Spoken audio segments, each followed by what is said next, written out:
Are You Really Going to Eat That? Podcast episode 143. Hey there, I'm your host Wendy Hill and I'm a naturopathic nutritional therapist and expert in female hormone health. I specialise in helping women gain confidence and understand their bodies, allowing them to shine.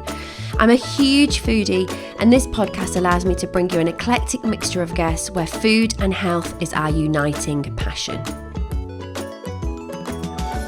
So Sian, I'm delighted to welcome you to the podcast today. Hi Wendy, thank you very much for having me. No problem. So for our listeners, can you give us a little bit of an intro, a bit of background, how you got to where you are now and a bit of intro on what you're hoping to kind of talk to us about today?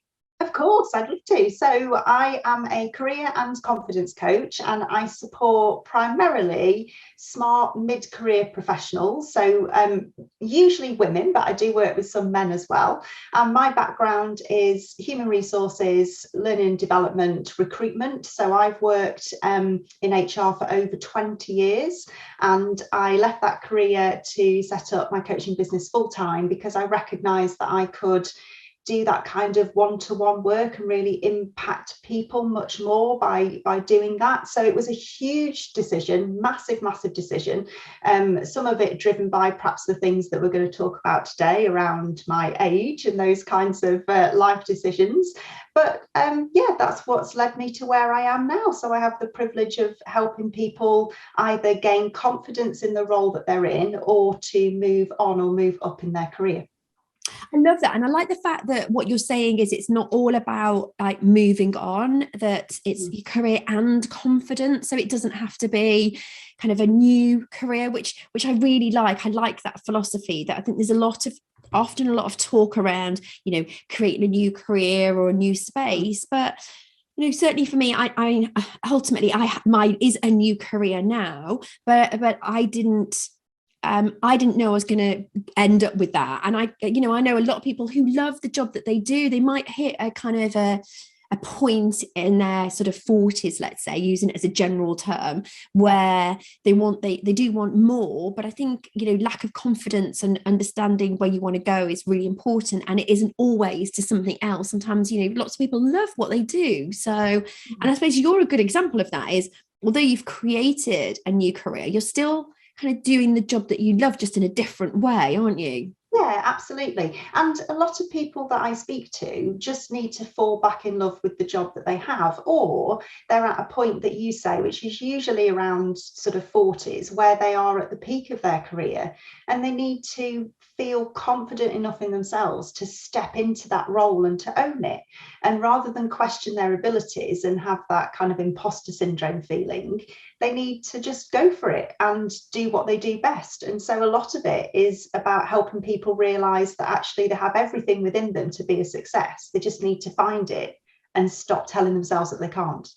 So tell me a little bit, if someone's kind of thinking, yes, I get this, tell me a little bit about how the process works with you. I'm guessing you're very much like me, it's going to be, everyone's kind of different, but is there kind of a process that people go through? Can you explain a little bit more about how you work with clients? Yeah, certainly. So there is a process that people go through and it depends on what people want. So if people want to have more confidence in the role that they're in, or they want more confidence to be able to start looking for something else, then we would work differently and work, one-to-one and work through what comes up for them in relation to confidence. And the starting point for that often is, what does confidence mean to you? Because we talk about confidence a lot, but it means very, very different things to different people, in the same way that success means different things to different people. So, I might work with a client whose idea of being more confident is just to be able to speak up in a meeting.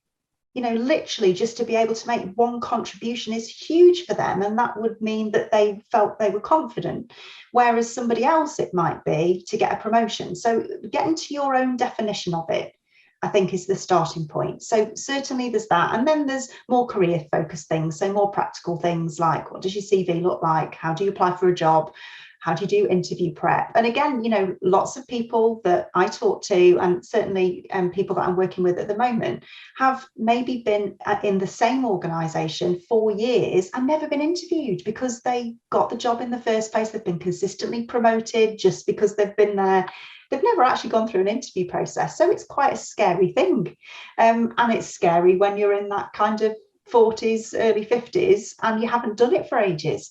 So there's all those practical kind of things as well. So I've got like a whole career coaching program that goes through all those practical steps. That's about setting out your career blueprint, building your own career confidence. What does your own personal brand look like at work? You know, how do you do all those practical things? And then what are the habits for success that you create? And I was listening to your podcast about small habits a couple of days ago. You know, that kind of starting small and just building one each week is really powerful. Yeah, I love that. And I think it applies as well, doesn't it, to even if you want to stay in the current job you're in, but you want to progress, you know, ultimately, if you're approaching your boss to say, you know, I would like to be considered for XYZ role, you need to be able to do that in a way, you know, ultimately it's a type of interview, isn't it? So you need to be able to do that in a professional way. And I really resonated with you because my previous career was a family business. So I went into that at 18 and built the business kind of as I grew. And then I've set up myself. So I have had an interview. I had an interview for a part-time job when I was doing my A-levels. It's the only job interview I've ever had. So if I ever had to go into the real world and get a real job, I wouldn't know what. I probably would be the worst interviewee ever. I've done plenty of interviews. I don't know if they're really good, but yeah, it would be the worst. And it did scare me when I saw my business and didn't know what I was going to do and thought I might get a job. You know, kind of writing a CV and the thought of kind of having to have an interview scared the life out of me. And so it's almost that fear of the fear stops you doing anything at all, doesn't it?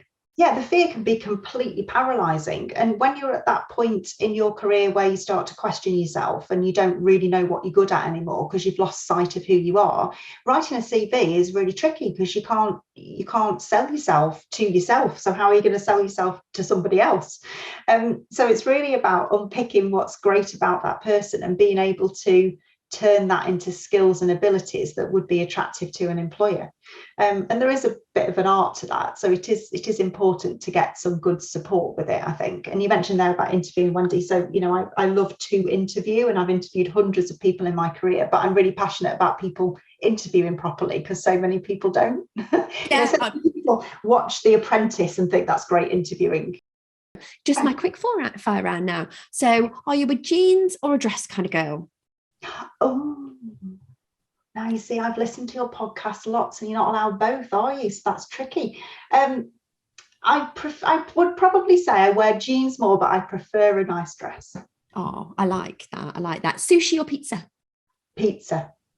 Oh, yay, girl after my own heart. Definitely not sushi. No, definitely not. Countryside or city break? Oh. Probably go countryside. And are you a yoga or a run? Oh, neither. Walker is what I would say to that. A walker. That's fair enough. You can have that. And my final question for you today, do you know what you've got for tea tonight? Oh, now I do. Now, Wendy, I've been looking forward to this, so tell me what you think. So I've got salmon. So I bake this in the oven, usually. This is one of my favourite meals, actually. Salmon with rice and stir-fry vegetables. Oh, sounds lovely. And I had to say that because I could just, you know, it's so lovely. I love to see people talking about food, Sian. And you were like, this is one of my favourite meals. And you really lit up telling me about it. So you're going to be one of those people that like WhatsApp me your food pictures, aren't you? People do this. It's hilarious. People do this to me all the time. They send me pictures and then immediately send me an apology message going, I have no idea why I did that. But they'll send me pictures of food. But no, it sounds lovely. I do love salmon and I don't cook it enough because my husband doesn't eat fish. So, and salmon is quite stinky. So I only ever cook it when he's not in the house. So that sounds great. So can I pop over for the tea tonight? Because that sounds really nice. Yeah. Is that good, Wendy? Is that quite balanced? Have I done well there? You have done really well. Really, really well. I like the veggies. So lots of colour, some nice rice for your carbs and your oily fish. So we need 3 of those a week. So yeah, you get a gold star for that. Thank you very much, Wendy. Shauna, it's been an absolute pleasure. Thank you so much for today. Loads of takeaway tips for me, and I'm sure there are for the listeners. So we'll definitely make sure we signpost so everyone can connect with you and get even more of them from you. That'd be great. Thanks so much, Wendy. Thank you for having me. Thank you. Thank you for watching this excerpt of this week's Are You Really Going to Eat That podcast? If you'd like to listen to the full episode, then the link is in the notes below.